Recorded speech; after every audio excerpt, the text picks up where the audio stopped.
اگر آپ کو لگتا ہے کہ آپ پر حملے ہو رہے ہیں، نظر نہ آنے والی جنگ، تو یہ دعا آپ کو حفاظت اور فتح دے سکتی ہے۔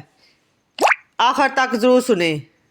زبور 91 اس کی پہلی آیت بتاتی ہے، جو خدا کے سایہ میں رہتا ہے وہ محفوظ رہتا ہے۔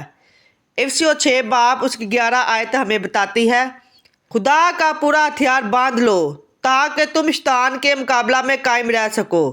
سایہ 54 باب اس کی 17 آیت ہمیں بتاتی ہے، کوئی ہتھیار جو تیرے خلاف بنایا جائے کامیاب نہ ہوگا۔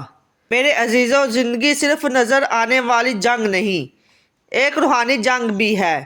ہاں، خوف، وسوسے اور مشکلات حملہ کرتے ہیں، لیکن خدا ہمیں چھوڑتا نہیں۔ وہ ہماری حفاظت کرتا ہے، وہ ہمیں طاقت دیتا ہے، وہ ہمیں فتح دیتا ہے۔ آئیے مل کر دعا کرتے ہیں۔ اے آسمانی باپ، میں تیرا شکر ادا کرتی ہوں کہ تو ہمارا محافظ ہے۔ اے رب، مجھے اپنے سایہ میں رکھ، مجھے ہر برائی سے بچا، ہر خطرے سے محفوظ رکھ۔ اے خداوند، مجھے اپنی پوری طاقت دے، مجھے اپنی سچائی، ایمان اور راست بازی سے ڈھانپ دے۔ اے رب، ہر خوف کو مجھ سے دور کر، مجھے ہمت دے، مجھے یقین دے۔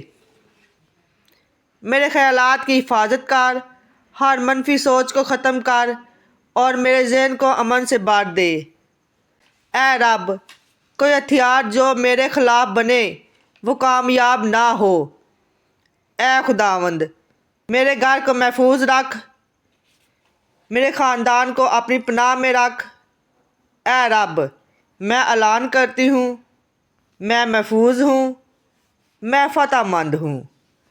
اے خداوند، جو لوگ یہ دعا سن رہے ہیں ان سب کی حفاظت کر، ان کو ہر برائی سے بچا۔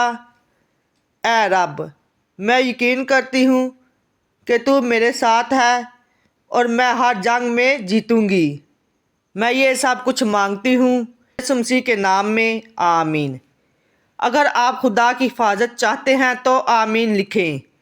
یقیناً آپ نے اس دعا کے وسیلہ سے برکت پائی ہے، تو اس برکت کو اپنے تک محدود نہیں رکھنا، دوسروں کے ساتھ شیئر کرنا تاکہ ہر ایک گھر میں برکت قائم رہے۔